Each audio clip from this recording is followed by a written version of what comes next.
गर्मी से बचाने के लिए, अपने लड्डू गोपाल जी को शीतलता प्रदान करने के लिए हमें ठंडी ठंडी चीजों का इस्तेमाल करना है। जिन चीजों की तासीर ठंडी होती है, ऐसी चीजों का इस्तेमाल करना है। तो देखिए, यहाँ पर मैं अपने श्याम सुंदर जी को स्नान करा रही हूँ और स्नान का जो जल है, मैंने उसमें थोड़ा सा गुलाब जल मिलाया है, क्योंकि गुलाब जल की तासीर ठंडी होती है। और थोड़ा सा इत्र मिलाया है। इत्र भी जो कि गर्मियों के इत्र होते हैं, मैंने उसी का इस्तेमाल किया है। और थोड़े से फूल मिलाए हैं, क्योंकि फूलों की तासीर भी ठंडी होती है, जिससे हमारे लड्डू गोपाल जी को स्नान में आनंद आएगा। अब देखिए, जो चंदन होता है, मैं गोपी चंदन का इस्तेमाल करती हूँ। आप कोई भी चंदन ले सकते अपने लड्डू गोपाल जी को स्नान कराने के लिए। आप जो भी चंदन का इस्तेमाल करते हैं, आप उसका कर सकते हैं, लेकिन मैं अपने लड्डू गोपाल जी को जो स्नान कराने के लिए चंदन लेती हूँ, वो मैं गोपी चंदन ही लेती हूँ, क्योंकि गोपी चंदन हमारे जो कान्हा जी हैं, उनको अत्यधिक प्रिय है। तो गोपी चंदन का अच्छे से लेप लगा लेंगे लड्डू गोपाल जी के शरीर पे, फिर उनको शुद्ध जल से स्नान कराएंगे। आप दही से भी लड्डू गोपाल जी को स्नान करा सकते हैं इस जेठ के महीने में। आप कच्चे दूध से भी लड्डू गोपाल जी को स्नान करवा सकते हैं, लेकिन फ्रिज में रखा हुआ ठंडा दूध ना हो। बहुत सारे भक्त जो है कमेंट के माध्यम से सवाल पूछते हैं। तो किसी भक्त ने मुझसे सवाल किया था कि दी, आपके लल्ला कितने नंबर के हैं? तो जी, हमारे श्याम सुंदर जी 14 नंबर के हैं। और एक और भक्त ने सवाल किया था कि दी, गर्मियों में हमें अपने लड्डू गोपाल जी को कौन सी पोशाक धारण करानी चाहिए, कौन से कपड़े उनको पहनाने चाहिए? तो देखिए, जैसे इस समय बहुत ही ज्यादा गर्मी है, तो लड्डू गोपाल जी को कॉटन की ड्रेस पहनानी चाहिए। कोशिश करें कि आप घर पर ही लड्डू गोपाल जी के लिए पोशाक तैयार करें। अगर आपको सिलाई नहीं आती है, तो आप टेलर से भी अपने लड्डू गोपाल जी की नाप के कपड़े सिलवा सकते हैं। आप वही उनको धारण कराएं, क्योंकि इसी में बहुत ज्यादा आराम मिलता है। जो हम मार्केट से लड्डू गोपाल जी के लिए पोशाक खरीद के लेकर के आते हैं, उसके पीछे जो है बुकरम लगा होता है। वो एक दो बार जब हम उसको धुलते हैं, तो वो खराब हो जाता है और वो लड्डू गोपाल जी को चुभता भी है।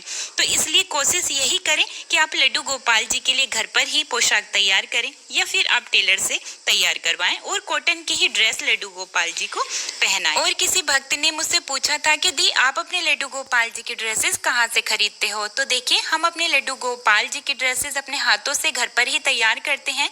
मार्केट से कपड़ा खरीद के लेके आते हैं और अपने हाथों से ड्रेस तैयार करके लड्डू गोपाल जी को, बिहारी जी को, श्याम सुंदर जी को, कन्हैया गोपाल, चारों बच्चों को अपने हाथों से बना करके लड्डू गोपाल जी को धारण करवाते हैं। बहुत कम ऐसे ड्रेसेस हैं जो कि हम बाजार से अपने लड्डू गोपाल जी के लिए रेडीमेड खरीद के लेकर के आए हैं। देखिए, हमारे श्याम सुंदर जी को 0 साइज की ड्रेसेस आती हैं। तो जो न्यूबॉर्न बेबी के लिए एकदम सॉफ्ट कॉटन की ड्रेसेस होती हैं, तो वो ड्रेस मैं अपने लड्डू गोपाल जी के लिए लेकर के आती हूँ, जो मैं आपको इस वीडियो में दिखाने वाली हूँ। जो मैं अपने लड्डू गोपाल जी का आज श्रृंगार कर रही हूँ, ये ड्रेस भी मैंने रेडीमेड खरीदी थी, लेकिन ये कॉटन की ही है। तो आप इस तरह की ड्रेसेस भी आप अपने लड्डू गोपाल जी के लिए खरीद सकते हैं। तो देखिए, जेठ में बहुत ज्यादा गर्मी है, तो हमें किन बातों का ध्यान रखना चाहिए लड्डू गोपाल जी की सेवा में? देखिए, जहाँ पर हम अपने लड्डू गोपाल जी को विराजमान करते हैं, तो वहां पर जो है हमें फूलों से भरा हुआ एक बर्तन रखना चाहिए। उसमें थोड़ा सा जल डाल लें और उसमें थोड़ा सा इत्र और गुलाब जल जरूर से डालें। इससे क्या होता है, हमारे लड्डू गोपाल जी को ठंडक मिलती है और आसपास का जो वातावरण होता है वो बहुत अधिक ठंडा रहता है। आप लड्डू गोपाल जी के आसपास, जहाँ पर हमारे लड्डू गोपाल जी विराजमान होते हैं, वहां पर आसपास में आप जो है गुलाब जल का छिड़काव भी कर सकते हैं। इससे भी बहुत अच्छी सी खुशबू आती है और ठंडक बनी रहती है। और देखिए, इस जेठ के महीने में लड्डू गोपाल जी की आप इत्र सेवा जरूर से करें। गर्मियों के इत्र अलग होते हैं और सर्दियों के इत्र अलग होते हैं। ये मैंने एक वीडियो में पहले भी बताया हुआ है। अगर आपने वीडियो नहीं देखी है, तो वीडियो चैनल पर है, आप जाकर देख सकते हैं। तो जो ठंडे इत्र होते हैं, जिनकी तासीर ठंडी होती है, उनका इस्तेमाल हम गर्मियों में करते हैं अपनी लड्डू गोपाल जी की मालिश करने के लिए। तो देखिए, इस महीने में लड्डू गोपाल जी की इत्र से मालिश आप जरूर से करें। आप चंदन के इत्र से मालिश कर सकते हैं, आप खस के इत्र से मालिश कर सकते हैं, मोगरे के इत्र से भी आप लड्डू गोपाल जी की मालिश कर सकते हैं।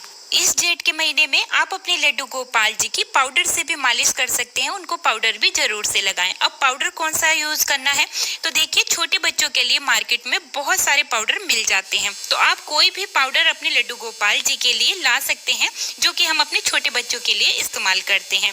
देखिए ये महीना दान पुण्य करने के लिए बहुत ही विशेष होता है, तो आप इस महीने में अधिक से अधिक दान पुण्य करें। आप प्याऊ लगवाएं, ये जैसे रास्ते के किनारे या फिर चौराहे पर आप जल से भरे हुए मटके रख सकते हैं, जिससे कि आने जाने वाले लोगों को वहां से जल की सुविधा मिल जाए, जल प्राप्त हो जाए, या फिर आप जो है आने जाने वाले लोगों को जल रोक रोक करके पिला सकते हैं। ये भी बहुत ही अधिक शुभ और फलकारी होता है। इस महीने में आप अपने लड्डू गोपाल जी के लिए भी एक छोटा सा मटका जरूर से लेकर के आएं और उसमें जल भर के रखें और अपने लड्डू गोपाल जी को बीच बीच में समय समय पर उसमें से जल निकाल करके पिलाएं, क्योंकि मटके का जो जल होता है वो बहुत ही अधिक शीतल होता है। तो देखिए हमने तो जो मटका है वो अपना किचन में ही रखा हुआ है और वहीं से ही हम अपने लड्डू गोपाल जी को जल ला करके पिलाते हैं। अब बात करते हैं कि इस जेठ के महीने में हम अपने लड्डू गोपाल जी को भोग में क्या दें। तो देखिए जिसकी तासीर ठंडी होती है ऐसी चीजों का इस्तेमाल हमें अपने लड्डू गोपाल जी के भोग में करना चाहिए। जैसे अधिकतर हमें अपने लड्डू गोपाल जी को खरबूजा, तरबूज, खीरा, ककड़ी, शरबत और जो आम पन्ना होता है ना, ऐसी चीजों का इस्तेमाल करना चाहिए, क्योंकि इनकी तासीर ठंडी होती है और इनमें जो पानी की मात्रा होती है वो बहुत अधिक होती है। तो ऐसी चीजों का इस्तेमाल अपने लड्डू गोपाल जी की भोग प्रसादी में जरूर से करें। आप आम का इस्तेमाल कर सकते हैं, अपने लड्डू गोपाल जी को जब भोग लगाएं तो उसमें आप आम का इस्तेमाल कर सकते हैं, दही की लस्सी का इस्तेमाल कर सकते हैं। और देखिए लड्डू गोपाल जी को जो है ठंडा दूध आप दे सकते हैं या मिल्क शेक बनाकर आप अपने लड्डू गोपाल जी को भोग लगा सकते हैं। इस महीने में लड्डू गोपाल जी की सेवा में चंदन का इस्तेमाल जरूर से करें। जहां पर आप लड्डू गोपाल जी को विराजमान करते हैं या उनको सुलाते हैं, ऐसे स्थान पर पंखा, कूलर या फिर आप एसी का इस्तेमाल जरूर से करें, क्योंकि इस महीने में सबसे ज्यादा गर्मी होती है। अब तो देखिए मार्केट में लड्डू गोपाल जी के लिए छोटे छोटे फैन और छोटे छोटे एसी भी मिलते हैं। अगर आप चाहें तो आप मार्केट से वो भी अपने लड्डू गोपाल जी के लिए ला सकते हैं। तो आप इस तरह से जेठ के महीने में अपने लड्डू गोपाल जी की सेवा आसानी से कर सकते हैं। उम्मीद करती हूँ आज की ये वीडियो आप सभी को बहुत ही पसंद आई होगी। अगर वीडियो अच्छी लगी है तो लाइक शेयर जरूर से कीजिए।